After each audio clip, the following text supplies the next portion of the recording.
राज ठाकरेंच्या उपस्थितीमध्ये आता थोड्याच वेळात मुंबईमध्ये मनसेचा मेळावा होणार आहे। निवडणूक आयोगाच्या भेटीनंतर तातडीने पक्ष संघटना सज्ज ठेवण्यासाठीच खरं तर आता राज ठाकरे पाऊल उचलत आहेत। आगामी राजकीय घडामोडी आणि पक्षाच्या तयारीच्या दृष्टीने गोरेगावच्या नेस्को सेंटरजवळ मनसेचा मेळावा आयोजित केलाय। आता या मेळाव्यामध्ये राज ठाकरे पक्षाच्या पदाधिकाऱ्यांना आणि कार्यकर्त्यांना मार्गदर्शन करणार आहेत। दोन्ही भाऊ एकत्र आल्यामुळे युतीची घोषणा करणार आहेत का हा प्रश्न आहेच।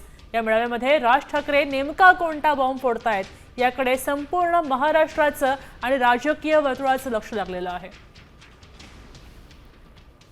महाराष्ट्र नवनिर्माण सेनेचा आज गोरेगाव येथील नेस्को या ठिकाणी मेळावा आहे आणि या मेळाव्यामध्ये यादी प्रमुखांना खास करून राज ठाकरे मार्गदर्शन करणार आहेत। आपल्यासोबत या ठिकाणचे विभाग प्रमुख वीरेंद्र जाधव आहेत। आम्ही त्याच ऐकायला आलो साहेब आज काय बोलणार आहेत। बीएलडीवर मार्गदर्शन नक्कीच करणार आहेत। महानगरपालिका निवडणूक 2 महिन्यावर येऊन टेपलेली आहे, तर त्या संदर्भात साहेब काय बोलले ते आम्ही स्वतः ऐकायला इथे आलेलो आहोत। ते तर काम चालूच आहे, आमचं याद्या वाचनाचं वगैरे काम चालू आहे आणि आज जसं मार्गदर्शन करतील त्याच्या हिशोबात पुढे काम करायचं आहे। साहेबांचा आदेश म्हणजे आम्ही सर आखू परच साहेब जे सांगतील ती आमच्यासाठी पूर्व दिशा असेल।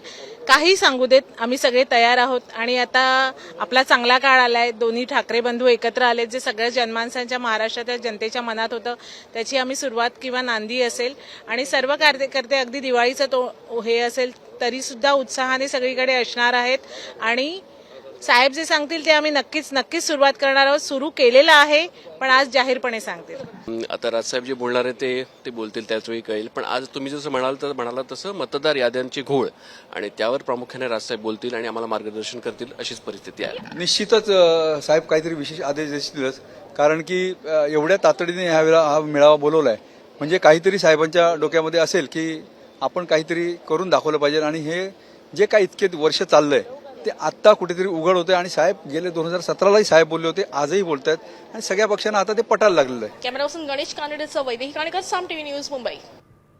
आता isakal.com आहे देशातील नंबर 1 ची मराठी न्यूज वेबसाईट। प्रत्येक अपडेटसाठी isakal.com ला नक्की भेट द्या।